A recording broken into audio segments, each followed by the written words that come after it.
জানুয়ারি আওয়ামী লীগ এবং বিএনপি একই সময়ে সমাবেশ ডাকে, যা নিয়ে উত্তপ্ত হয়ে আছে রাজনৈতিক পরিস্থিতি।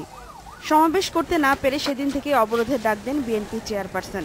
রাজপথে কাউকে না দেখা গেলেও চোরাগোপ্তা হামলা, হঠাৎ বোমাবাজিতে প্রাণ হারাচ্ছে নিরীহ মানুষ। এই অবস্থায় সাধারণ মানুষ এবং অন্যান্য রাজনৈতিক দলগুলি শুধু নয়, উদ্বেগ প্রকাশ করেছে বেশ কিছু বন্ধু রাষ্ট্র। প্রধান দুই রাজনৈতিক দলের মধ্যে সংলাপ না হলে সংঘাত আরও বেড়ে যাবে বলে মনে করেন সাবেক রাষ্ট্রপতি ও বিকল্পধারা বাংলাদেশের প্রেসিডেন্ট বদরুদ্দোজা চৌধুরী।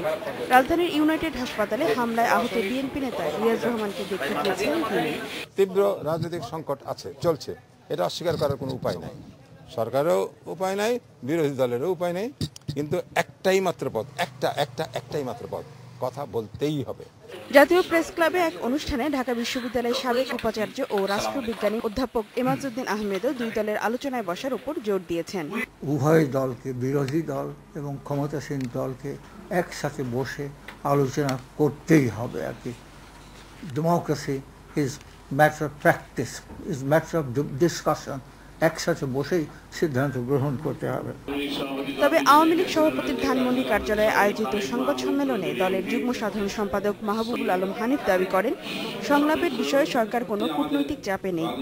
নিজ দলের কর্মীদের উপর হামলা করে খালেদা জিয়া বিদেশি বন্ধুদের সহানুভূতি করার চেষ্টা করছেন বলেও অভিযোগ করেন হানিফ। কোনো চাপের এখানে প্রশ্ন, এটা কথাই কথা খালি বিদেশি বিদেশি বিদেশি কেন? আর বাংলাদেশ এগিয়ে গেছে, এই নষ্ট রাজনীতি থেকে বের হয়ে আসতে হবে।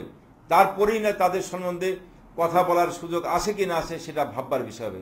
দেশের অভ্যন্তরীণ সমস্যা অতীতের মতোই দেশের জনগণ এবং সরকারই সমাধান করবে বলে উল্লেখ করেন তিনি।